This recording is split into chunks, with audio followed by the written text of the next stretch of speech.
Yeah, so I'm Robert Lurye, and I am always honored to be here at Long Beach Meditation, and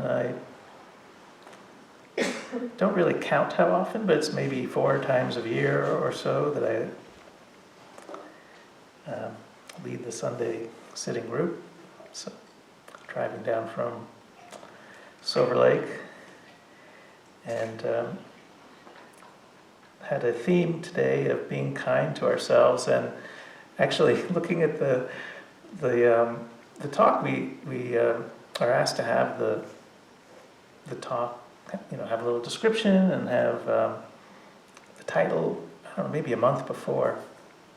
So I'm really confident about my title. But I just want to say, I looked at it and I thought, wow, that just seems like, shouldn't it be being kind to ourselves and others? That sounds like an awfully like a self-centered thing, but I am confident. It's sort of like an unkind thought came up. It's like, no, Robert, being kind to ourselves, and partly because it's possible to have the opposite, to be unkind to ourselves.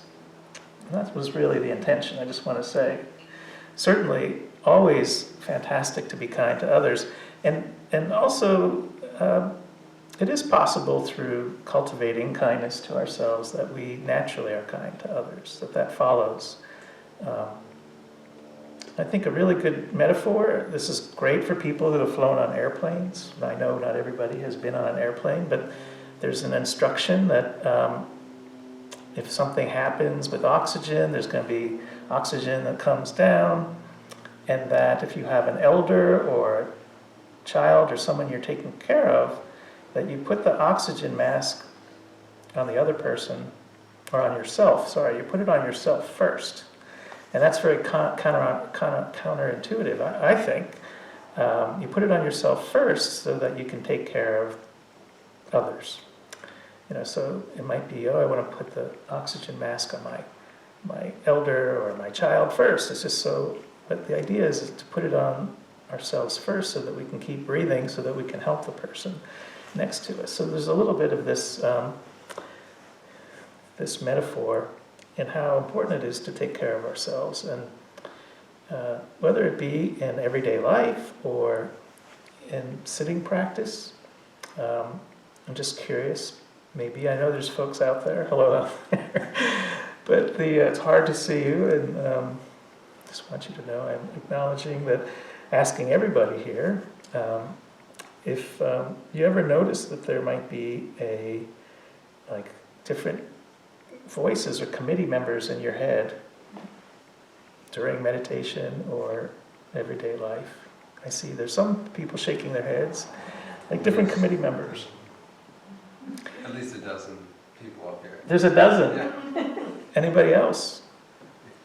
Just see a lot of head shaking, and it could be not everybody has this, but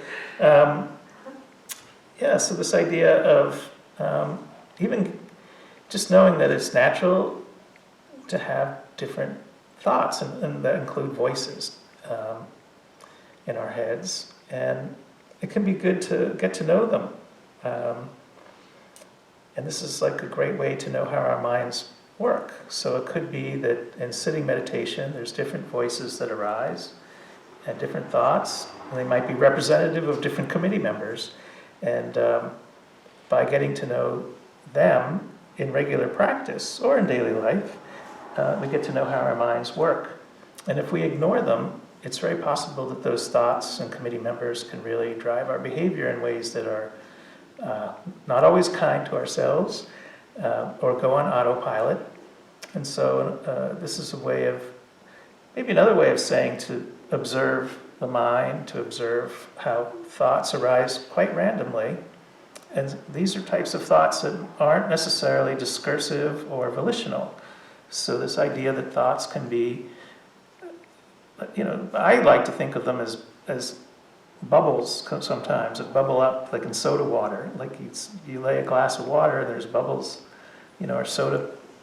And that we can sometimes watch them arise, and as opposed to being in a discursive conversation or being lost in them.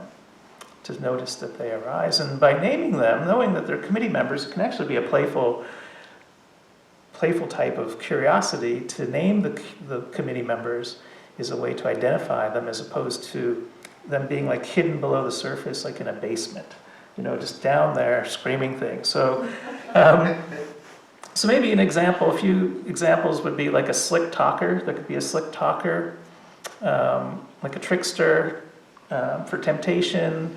There could be mean ones, there could be loud ones, and there all could be very, very quiet ones that barely even hear them.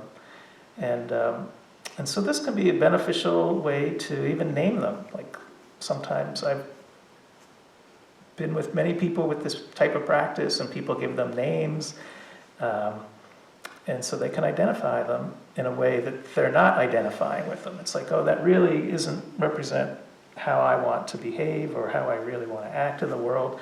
They're just these random committee members. And so typically committees, like in a corporation or a business or a council of sorts, are intended to get together and come to some agreement. And it's very possible that, let's say there's 12 committee members. I don't know, you said that there was a whole bunch. But, so it's very possible that they're all in agreement for positive, kind things, and then there's just one that screams really loud. It's like, maybe it's just about an eating habit, something that's unhealthy. It's like, no, we've all agreed that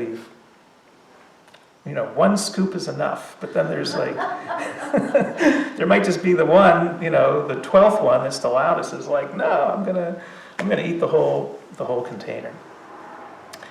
And so this is a way, perhaps, of identifying. And it's funny, I'm using the word identify to kind of not identify, so that to know that they don't necessarily represent who we are. They can be random, and that we can have a choice. So in practice, and I'll just share my own practice, that if there are a lot of voices, a lot of committee members. Even I shared earlier, there was like a committee member said, do good, Will, Robert, let that person in at the stop sign for this big backed up line. It's like, absolutely. And then there was that one that just sort of came out of nowhere that said, oh yeah, but you're going to get stuck behind a red light if you let them go in front of you, right? So that was kind of a representation of ill will, a little bit of ill will, not terrible, but ill will or selfishness. And I saw it. It was really clear. And I love the metaphor, and I was driving, so I was on a road. I love the metaphor of a path, that this is a path that I'm on and others are on, and that to see in that path that there might be a fork in the road, like that moment I had a choice, and I chose to be kind to the other person. And this is the same kind of fork in the road that I know for myself, and speaking with others, there are many choices that can come up during meditation and our daily life that are related to kindness and choice.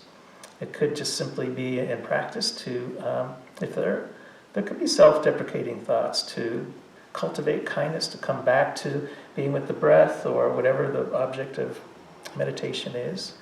And I know in earlier years of my own practice that, and with great respect to all the different teachers and guides, I think I had this impression that meditation was 100% about not making anything happen, following the breath, kind of strictly. And I know there are many traditions and different teachers here.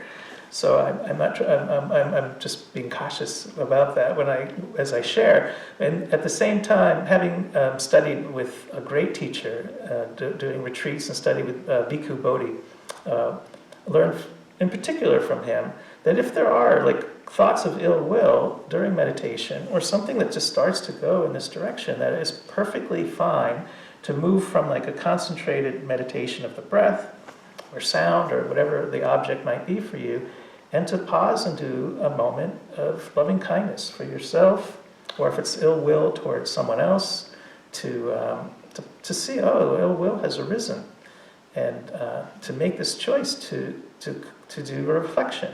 And it's so many teachings of the Buddha are talking about these choices where we can actually choose to explore and to reflect.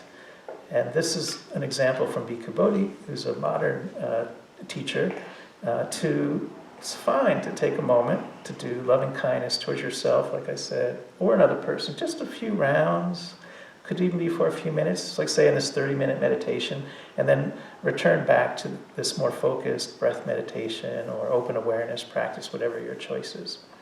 And so the point being that this idea of cultivating, not just I'm in the present moment and anything happens, just comes at me. I'm talking about my own early misunderstanding. But there's this aspect of cultivating that we can cultivate. And that includes so many other attitudes that we can cultivate as well. So just one of the points about the committee members, before I move on, I'm going to talk a little bit about attitudes, is that it's very possible that if there is ill will, like I wanted to maybe not let that person in when I was driving today, that could spin into a discursive conversation, and I could start to feed that, and just feed it more by remembering. This could be happening in my meditation as well, and just start storytelling and all kinds of things, and just get off from being meditative and being in my head. And so it is possible that thinking in committee members can feed. We can, start to feed off of them. There's like a fuel, and the fuel can be kind of like building a fire and just get totally lost in that. And so it's good even just like, oh, wow, I'm noticing, wow, I really went far with that. I really fueled it with my own volitional conversations, like, okay, and then to note, oh, there's thinking. It's just thinking. And as long as it's still in our imagination and we haven't acted upon it, it's not necessarily something that we brought into reality. We could just come back to the breath, cultivate kindness to ourselves, kindly return back to the present moment. And again, these are choices that can be made in everyday life. It could be that ill will arises or anger arises, and to just note that and pause and make a choice. And so there's a really interesting little parable that I like. It could be well known, but it seems appropriate for this, and it's like an American folklore. It's often attributed to Cherokee Indians, and this is a version called the Parable of the Two Wolves, that a grandparent is talking with her grandchild, and she says, there are two wolves inside us which are always at battle. And one is a friendly wolf, which represents things like kindness, courage, and love. The other is a critical wolf, which represents behaviors like greed, hatred, and fear. And the grandchild stops and thinks about it for a second, looks up at the grandparent and says, which one wins if they're at battle with each other? And the grandparent quietly replies, the one that you feed. And so these can arise in us, and it's like, do we feed them? And can we do reflection and find some way out of the feeding? And I find this is really something that comes up in my own practice quite a bit, is how much there is in terms of feeding, sort of feeding thoughts and wanting and craving. And it could be that I'm grabbing my cell phone, feeding my mind with, like checking things out and wanting to just keep feeding and feeding and feeding, which is like rumination. And even the word rumination has its origins in feeding and chewing on thought.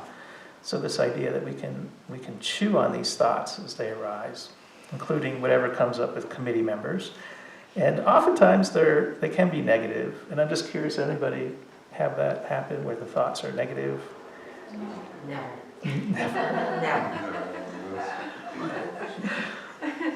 Never. Well, we have a lot of people shaking heads here.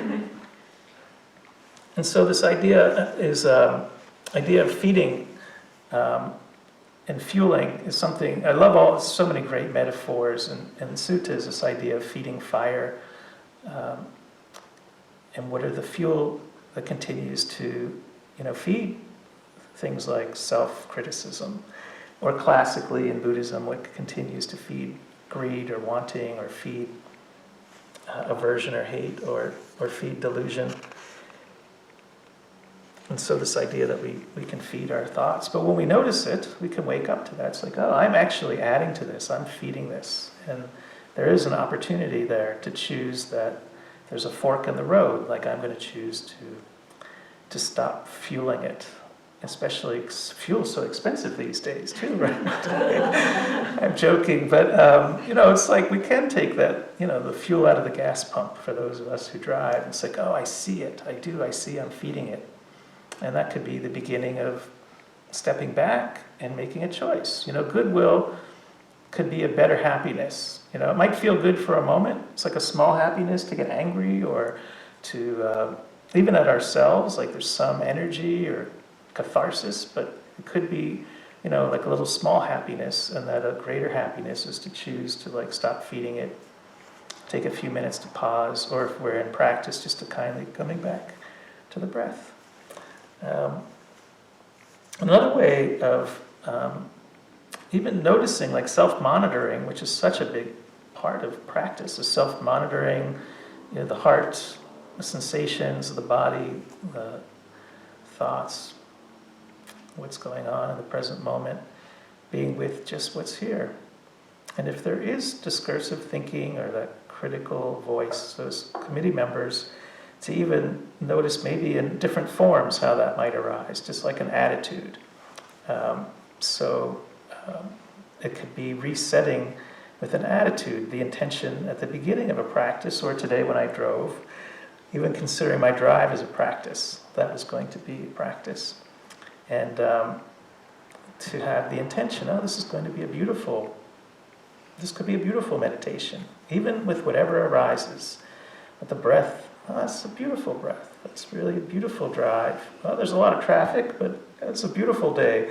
It's not really to create some kind of false narrative about how great the world, but there's a possibility to at least start with the attitude, as opposed to the attitude like, damn, I have to commute down to Long Beach and start with that attitude. Like that could color, kind of like wearing glasses. It just can color my whole experience. And that could be true of meditation as well. So it's not like false beauty, but just like, what is beautiful here? Get curious. Like, there's actually beautiful things along the way. Beautiful things along the way in meditation. I think at some point I heard like a flock of birds, and without getting lost in the conversation, it's like, oh, that's beautiful. Like, it's like a journey that things kind of come and go. And if there are critical voices, I don't necessarily note them as being beautiful, but the idea is that there can be an attitude of friendliness, if that is an intention, and cultivating.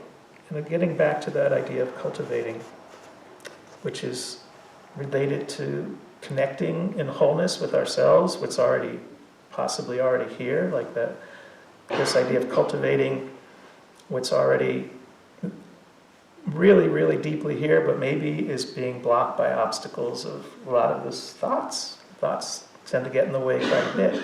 But at the core, is it possible that there is this inner wellspring of caring? Like, I imagine everybody who comes here has enough caring. They care at the most basic level because they're here, or they're at home practicing in some way. Self-care, care for others. And that can be the foundation for really tapping into, like, there's a beautiful metaphor, and I just can't remember exactly which sutta. I think it's mindfulness of the body, but there's a beautiful metaphor of this great lake, in that it has no source. There's no rivers, and there's no rain that fill the lake, and that metaphorically that this is something we all may have in us, like this source of goodwill and kindness that is an inner wellspring. It's just not being fed by anything external. It's this inner goodness that we may all have. And it's something I would just imagine everybody has to explore for themselves. But I think it's a lovely idea, lovely teaching, that there is this inner spring, and that the basis of that might be caring. And that caring could be the foundation, this very strong base for positive attitudes. Another example of a bad attitude I'll share. Maybe one is like taking out the garbage. Like, I don't like taking out the garbage. It was my chore when I was a kid. And my sisters had to wash dishes or something. It's very sexist, I have to say. I had to mow the lawn too. But I just had a bad attitude. And so if I'm going to have a bad attitude about taking out the garbage for the rest of my life, it's just like, oh, it's a prediction. It's a tendency of behavior. But how many other things are like that in my life, or maybe you might notice in yours?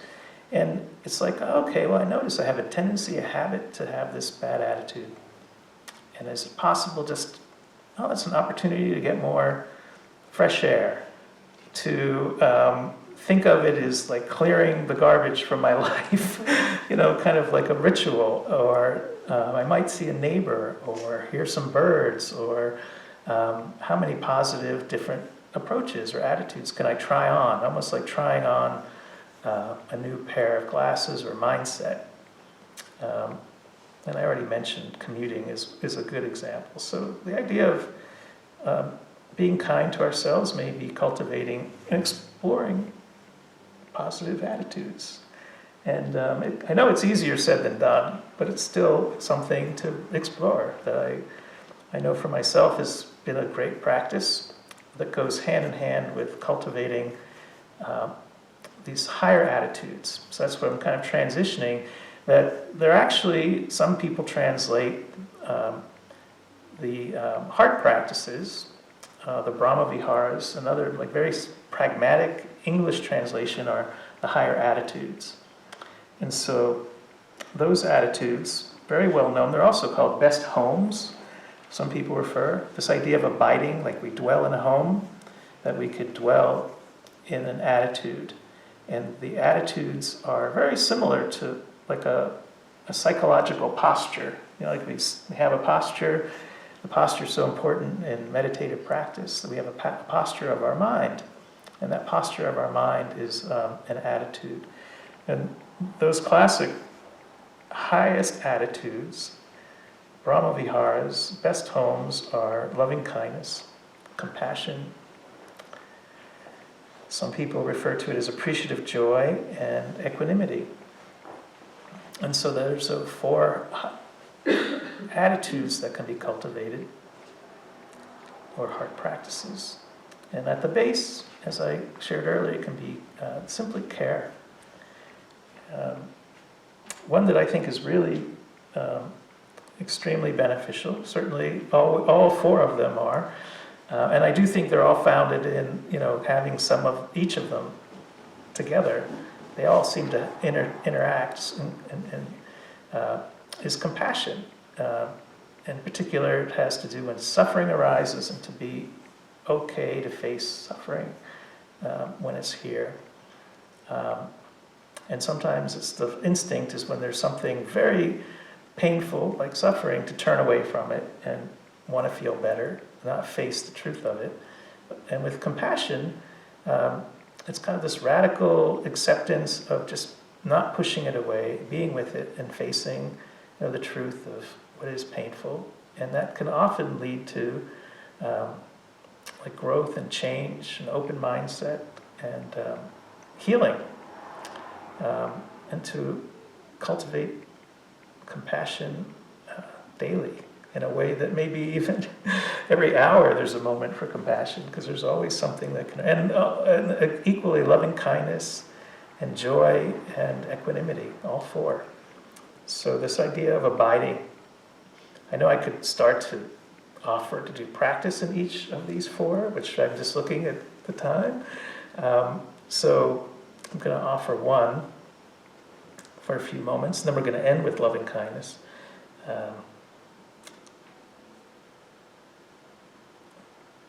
So I do think that being kind to ourselves does incorporate and have this cultivation of attitudes and noting. And so I have this practice, and I'd like to maybe give an example that I like is this idea that sometimes just as suffering or some kind of discontent, unhappiness, pain can be represented by a contracted feeling. Oftentimes people report that it doesn't feel good. And so it could be represented as a closed fist. And so if you care to try, certainly voluntary, just to imagine something that's unpleasant, maybe something that's happened in the last day or week, or not too serious, maybe just having a closed fist, thinking, oh, that's that unpleasant thing. And there's something that we can bring compassion to, but the idea of having a mindful awareness of compassion can be like an open hand. And so we're not trying to change anything, but just by having that unpleasant thing being rested in the hand, we might notice that there's a change, that awareness is now at least recognizing that unpleasant situation. It's not trying to change anything, it's just aware. And that awareness in itself changes the experience. And then if the compassion kind of builds up a little more, it could be a little bit of just gentle rubbing. Again, the pain or the discomfort might still remain tight, but there's now this new change of relationship. We've changed relationship with the pain. And the intention is to illustrate that awareness itself and a caring, loving, affectionate awareness can change our perspective, change our relationship with our own suffering. And from there, it could grow into something that heals and resolves. But if it's done in a way that just doesn't try to change anything, to just acknowledge it, that very beginning of acknowledging and just feeling the awareness and caring can be a huge shift. So I'm kind of starting with that most basic possibility that we can shift just by bringing a caring and affectionate awareness to our suffering.